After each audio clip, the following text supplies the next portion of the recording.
On a entrepris en 2020 un plan qu'on a appelé un plan de reconquête, où en fait on a retravaillé l'ensemble des facettes d'une marque de luxe, entre les marques de champagne, dans l'hôtellerie, mais également dans le champagne. À la fin du compte, il n'y a qu'une seule chose qui va faire que le consommateur va être satisfait de l'expérience, c'est la qualité et l'exigence qu'on a mis derrière.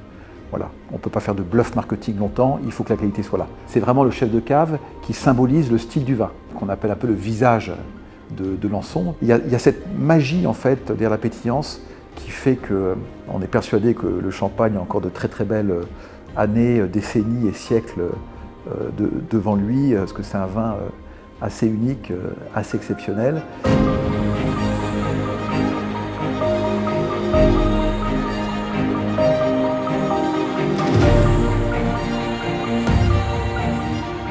Bonjour François. Bonjour Vangelis. Merci beaucoup de nous accueillir ici, dans la maison Lançon. C'est un des seuls clos à l'intérieur de la ville de Reims, c'est assez rare pour le noter. On a suivi depuis pas mal d'années un peu l'évolution de cette belle maison. On voit d'ailleurs qu'il y a pas mal de choses qui se passent. Avant qu'on rentre un peu plus dans les détails, comment on arrive à créer justement cette alchimie entre un héritage séculaire, effectivement le champagne, et puis à un moment donné amener ce twist de modernité dans un produit comme ça? Oui, tout à fait. En fait, c'est une recette compliquée mais passionnante d'arriver en effet pour une maison de champagne à allier l'histoire, puisque Lançon a été fondé en 1760. On parle de quasiment 3 siècles d'existence. Donc allier l'histoire, mais également la modernité, et puis être contemporain avec le consommateur, savoir parler aux personnes qui consomment le champagne. Donc c'est une recette passionnante qui touche à toutes les facettes de l'entreprise, des vignes, avec nos partenaires vignerons, jusqu'au savoir-faire de l'assemblage des vins, jusqu'au tirage, au vieillissement en cave, et puis ensuite dégorgement, habillage, expédition sur les marchés. Donc ça c'est la partie, je dirais, de la vigne jusqu'à la bouteille, et puis également toute la partie qu'on appelle la partie aval, qui est en fait la partie marketing commercial, de développer la maison sur les marchés. On est présent avec Lançon sur plus de 80 marchés à l'international, qui représentent pour nous 85% des expéditions, 15% sont faites en France. Et donc on a entrepris en 2020 un plan qu'on a appelé un plan de reconquête, où en fait on a retravaillé l'ensemble des facettes d'une marque de luxe, entre les marques de champagne, que ce soit le marketing, la communication, le nombre de cuvées, les habillages et les relations avec les distributeurs. Voilà, donc le champagne, même si c'est bien français, parce que c'est un produit du terroir et c'est une appellation d'origine contrôlée, donc vous êtes clairement partout dans le monde, 80 pays c'est quand même pas mal. Comme dans l'industrie de l'hospitalité et de l'hôtellerie, c'est un vrai métier d'homme. Et d'ailleurs il y a un homme assez clé là-dedans qui est le chef de cave.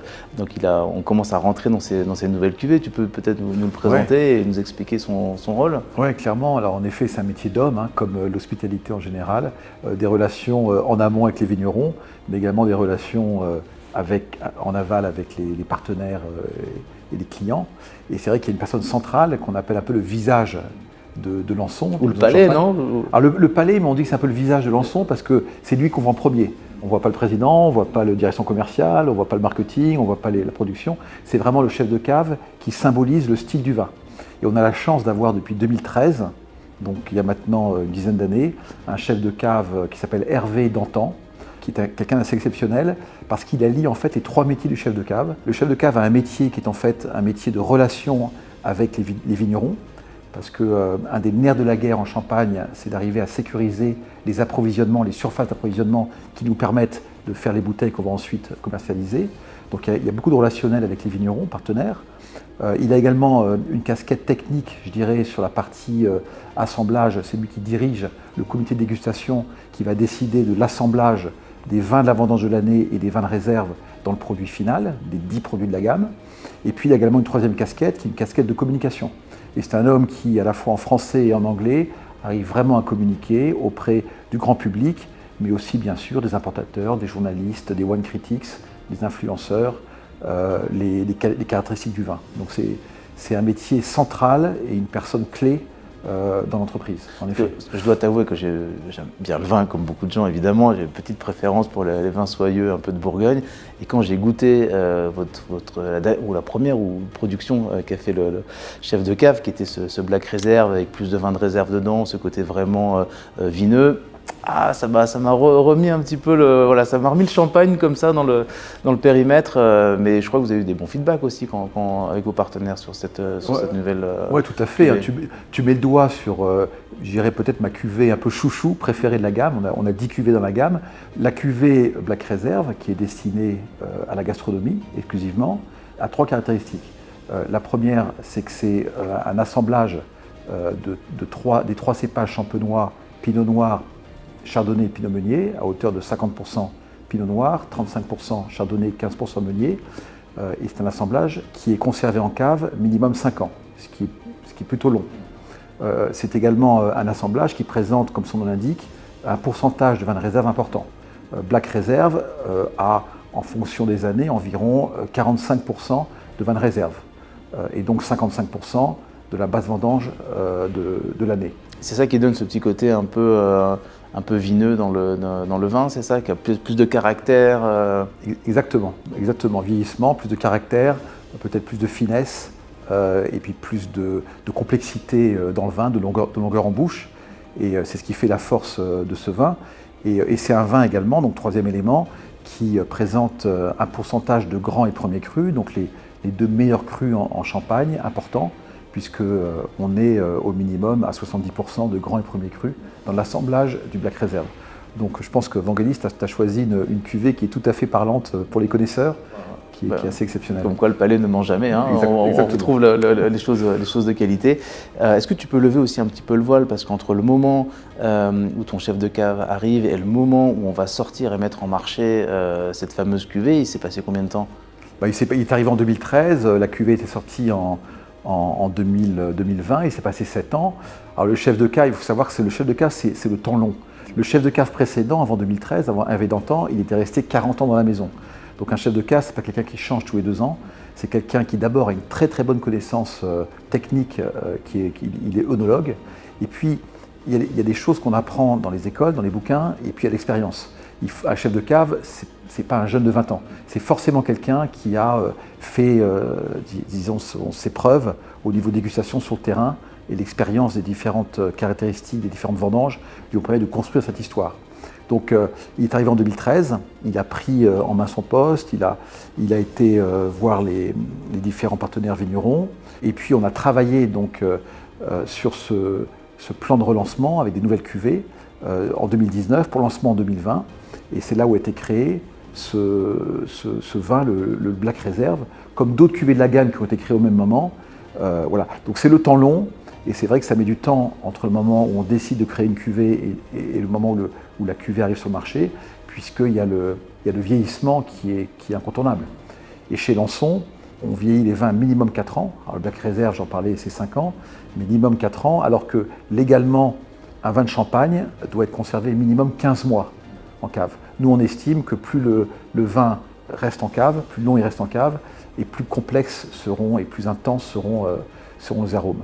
Et puis le style de Lançon a une particularité, c'est qu'on ne fait pas la fermentation malolactique. Donc pour les personnes qui connaissent un petit peu le vin et qui s'intéressent, le fait de ne pas faire la fermentation malolactique, ça donne beaucoup de fraîcheur au vin, beaucoup d'élégance, beaucoup de fruité, mais ça nécessite également plus de temps en cave pour que le vin mûrisse. Sinon le vin est un petit peu, pour donner une image, un petit peu une pomme verte qui est peut-être un petit peu acide. Donc le temps en cave lui permet de s'arrondir et de prendre cette complexité d'arôme et cette intensité. Il faut donner du temps au temps, quoi, finalement. Il faut donner du temps. Le temps fait son œuvre. Exactement. Toi, à titre plus personnel, c'est quoi un peu un de tes meilleurs souvenirs en termes d'hospitalité ou de voyage ou même d'expérience dans un hôtel? Est-ce que tu en as un comme ça qui spontanément te vient à l'esprit? Oui, alors j'ai eu la chance dans ma carrière de pas mal bouger également sur les 5 continents. J'ai habité une dizaine d'années aux États-Unis, 2 ans en Australie. Mais c'est vrai que parmi les voyages, il y a un voyage qui m'a marqué, que j'ai fait avec ma femme pour ses 40 ans il y a quelques années, qui était un voyage à Marrakech, à La Manjena, qui était absolument exceptionnel en termes de niveau de luxe, parce que ce sont des villas individuelles avec une personne qui s'occupe personnellement des visiteurs pendant la période du séjour. Donc c'est vraiment du sur-mesure. Et pourquoi ça nous a marqué, c'est exceptionnel? Parce que la maison voisine de la nôtre, là on parle il y a une douzaine d'années, quinzaine d'années, c'est ni plus ni moins que Robert Redford. Donc ma femme a vu Robert Redford à la piscine, elle a des très bons souvenirs de Marrakech, mais surtout de Robert Redford qui était à côté de nous à la Majena. Bon, c'est un petit clin d'œil. Et encore aujourd'hui, elle croit que c'est toi qui l'as appelé pour lui dire viens t'installer à côté, c'est ça. Exactement. Comme quoi on recule devant rien pour faire plaisir aux gens qu'on aime, tu as bien raison. C'est un exemple, mais il y en a beaucoup d'autres. On a la chance, et vous avez la chance dans cet environnement d'hospitalité, d'hôtellerie à travers le monde, d'avoir des lieux absolument exceptionnels. On a aussi la chance de faire notre voyage de noces à Bora Bora et d'accéder à... Et là, il y avait Julia Roberts. Non, il n'y avait pas Julia Roberts, mais accéder à des hôtels assez spectaculaires en termes d'environnement et de lieux. Donc ce sont vraiment des expériences au-delà du lieu et de la qualité de l'hôtel, mais culturelles, gastronomiques, qui sont assez uniques. C'est vrai que la maison de champagne, ou le champagne, c'est un vrai produit français. On est connu dans le monde entier pour avoir un certain niveau d'exigence, d'amener de l'élégance et du sens et du contenu dans les produits qu'on fait. En marketing, c'est évidemment assez important. Tu as suivi ces dernières années, tu as cité 2 très beaux exemples, effectivement, de cette montée en gamme au sens d'amener plus d'expérience, plus de services sur mesure, plus de sensations exceptionnelles. C'est vrai que c'est aussi ce que vous faites, tout ce travail que vous avez entrepris de continuer à faire évoluer la marque, de justement traduire cette élégance. Voilà, c'est quelque chose presque un peu cause commune avec le secteur. Comment ça se traduit dans le champagne justement d'amener cette élégance à la française? Bien sûr, mais c'est tout à fait ça. Hein. La Champagne est un petit peu le symbole de l'excellence à la française. En toute humilité et sans être chauvin, mais on a, je dirais, une obligation d'excellence parce que le fait de mettre le mot champagne sur une bouteille, qui représente seulement 5% du marché des vins pétillants mondial, il faut savoir que le champagne c'est un microcosme, même si c'est, je dirais, l'appellation la plus connue au monde, champagne, distribuée sur tous les pays du monde, avec des très très grandes marques, c'est un microcosme en termes de production, puisque c'est 34 000 hectares d'AOC, comme tu disais, c'est environ 300 millions de bouteilles expédiées, ce qui représente que 5% de la production de vin pétillant. Donc la Champagne a cette obligation, cette exigence d'être un peu l'ambassadeur international du savoir-faire à la française, de l'excellence, qui est reflétée par la qualité du vin, mais également dans les prix. Il faut savoir aujourd'hui que dans les produits de luxe, que ce soit les vins, mais que ce soit les montres, les chaussures, la mode et autres, le prix est un élément important qui reflète la qualité, mais qui permet aussi de se positionner en tant que marque de prestige et marque qui ont un savoir-faire et marque qui apportent de la qualité et une garantie d'exigence dans la production. Donc je pense qu'il y a en effet une similarité entre le monde de l'hospitalité, l'hôtellerie au niveau international en général, et puis des produits comme le vin en général, le champagne en particulier. Et donc on essaye toujours de faire mieux, d'être plus exigeant sur tous les niveaux de la chaîne, à partir de la culture des vins, en partenariat avec nos partenaires vignerons, même si Lançon possède 10% des vignes propres. On a des contrats avec des vignerons à hauteur de 90% de nos approvisionnements, qui sont des contrats de père en fils depuis des générations, donc il y a beaucoup d'attachement avec la maison Lançon. On essaie donc d'être bon à ce niveau-là, jusqu'au produit final qui est expédié, jusqu'aux dégustations. Et donc c'est un travail au quotidien qui n'est jamais fini.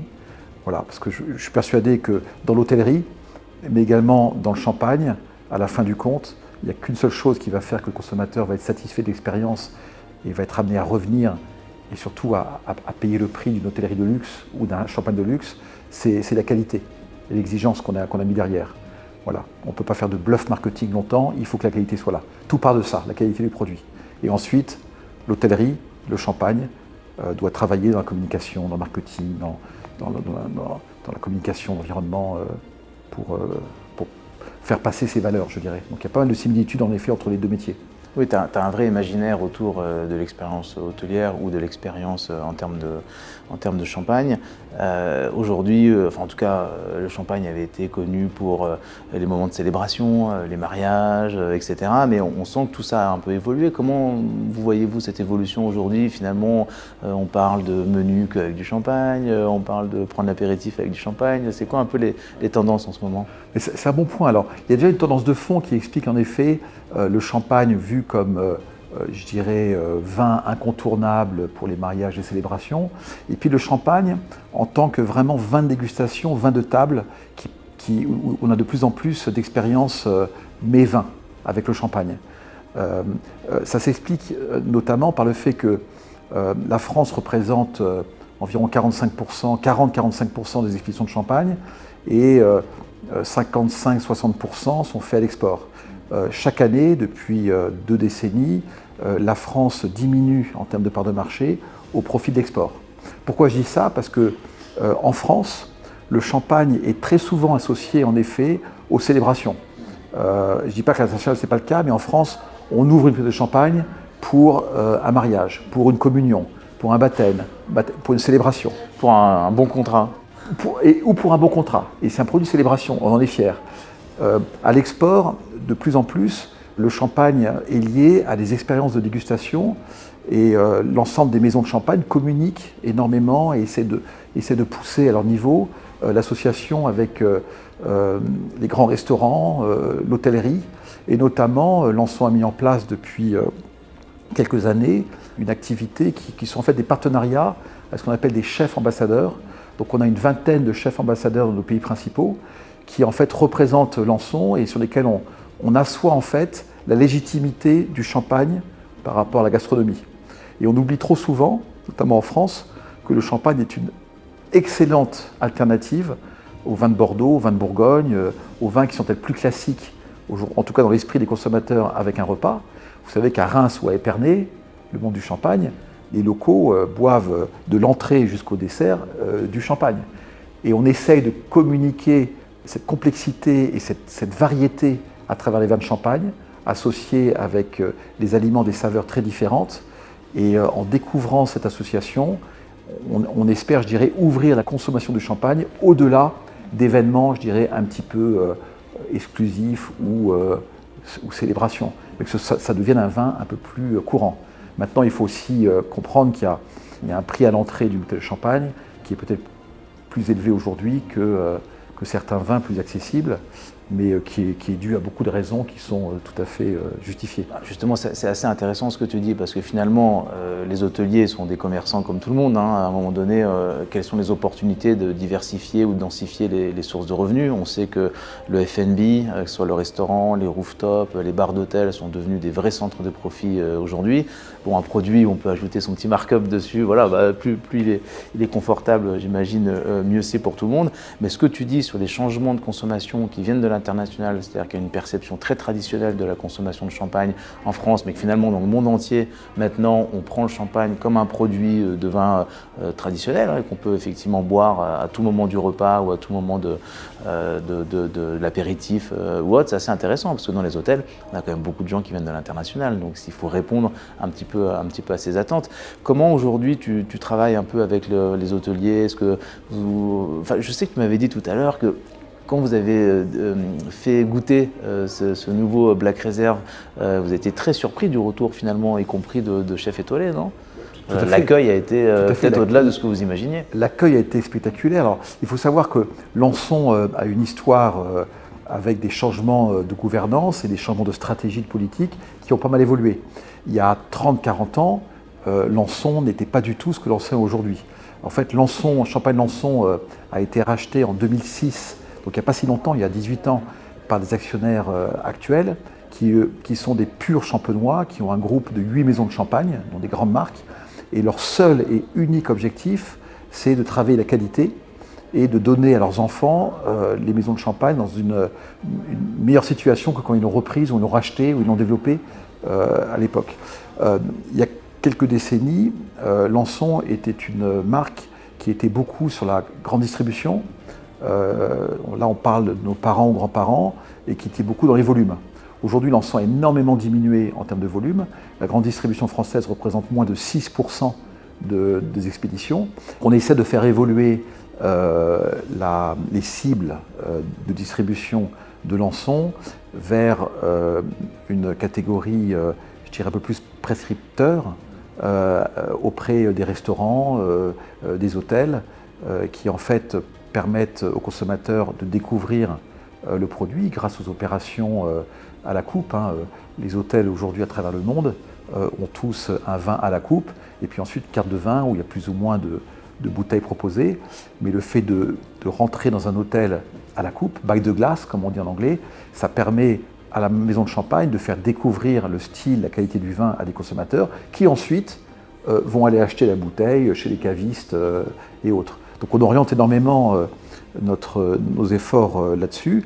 Et puis comme je disais, on travaille avec des chefs emblématiques qui sont propriétaires de restaurants, qui ont des réseaux sociaux assez importants pour également contribuer à notre échelle à ouvrir les yeux aux consommateurs à travers le monde sur l'association entre le vin et les différents mets.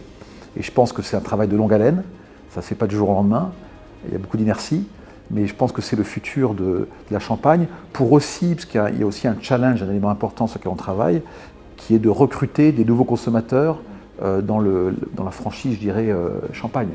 Aujourd'hui, le Champagne est connu des personnes, est consommé des personnes qui ont 30, 35 ans et plus. Les personnes vieillissent, grandissent. Il faut en permanence se remettre en cause pour que les jeunes évoluent également à un moment donné, en fonction aussi de leur pouvoir d'achat, vers la consommation de champagne, pour pérenniser à long terme l'appellation et puis nos ventes.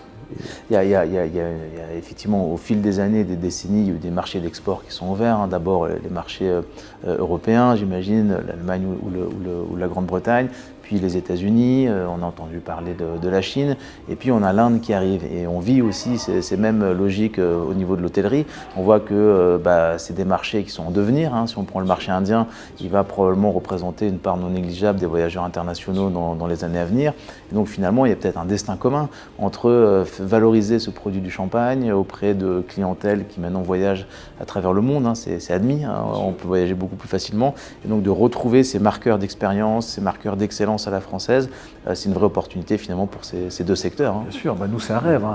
Tout le développement, la croissance de l'hôtellerie dans ces pays nouveaux, qui a commencé, qui s'accélère et va continuer, c'est en effet un chemin commun qu'on essaie d'accompagner au maximum pour bénéficier de cette croissance. Donc il y a en effet un vrai lien entre ce dynamisme international du monde de l'hôtellerie et puis la volonté du Champagne d'être toujours plus présent et plus fort à l'export.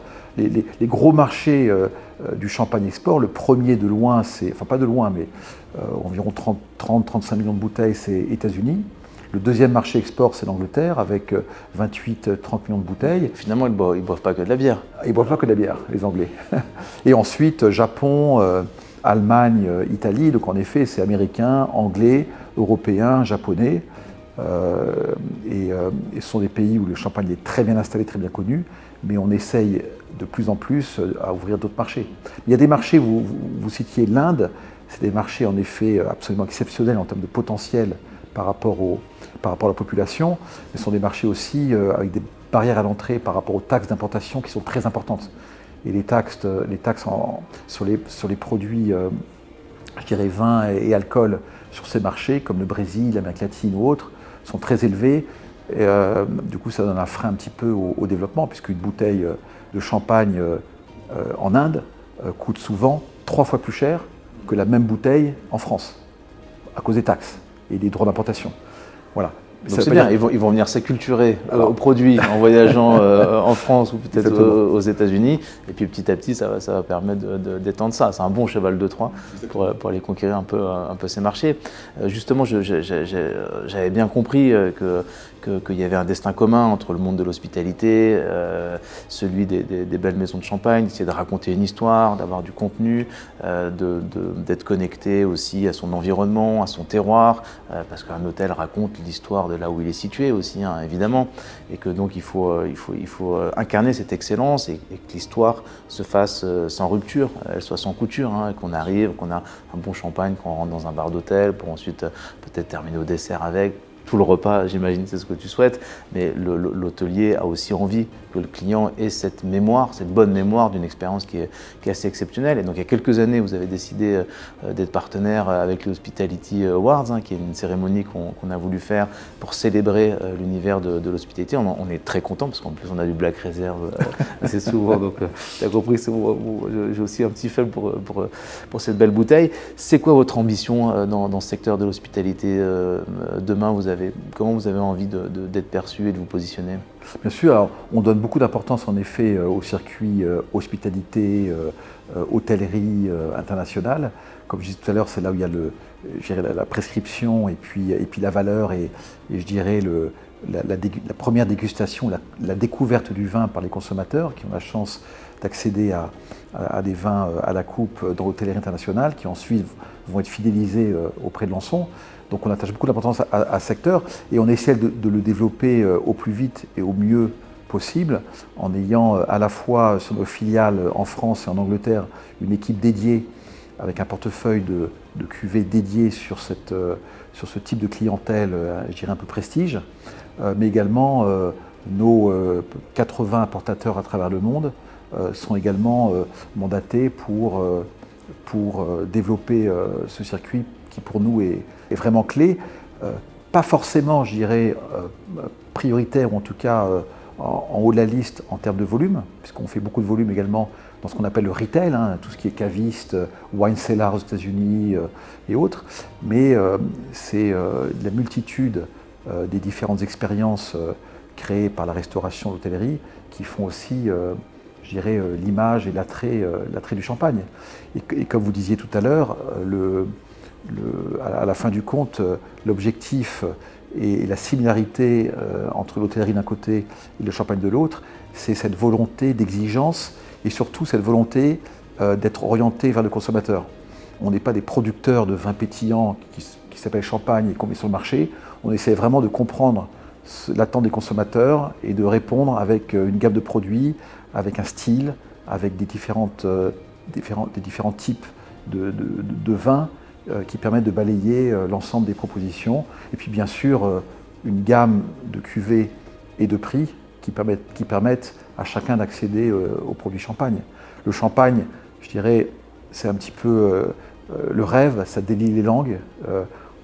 On échange une coupe de champagne avec son mari, avec sa femme ou avec des amis. Tout de suite, ça ouvre un petit peu le dialogue.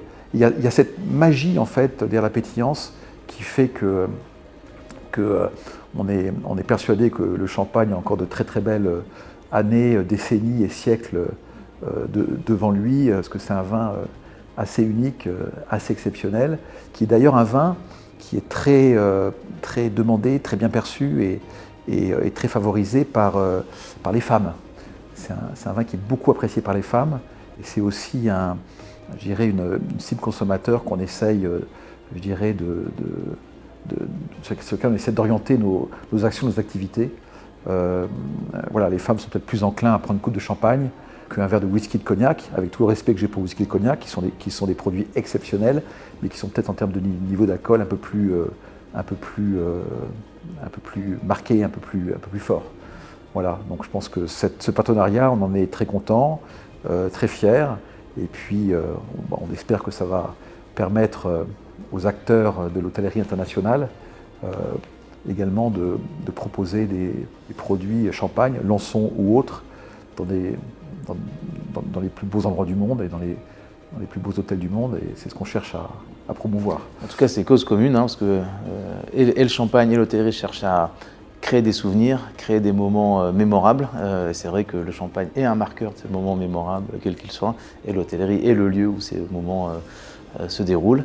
Merci beaucoup, François. On a le droit de trinquer quand même. Avec plaisir. Vangelis, à votre santé. Cheers. Ouais, merci.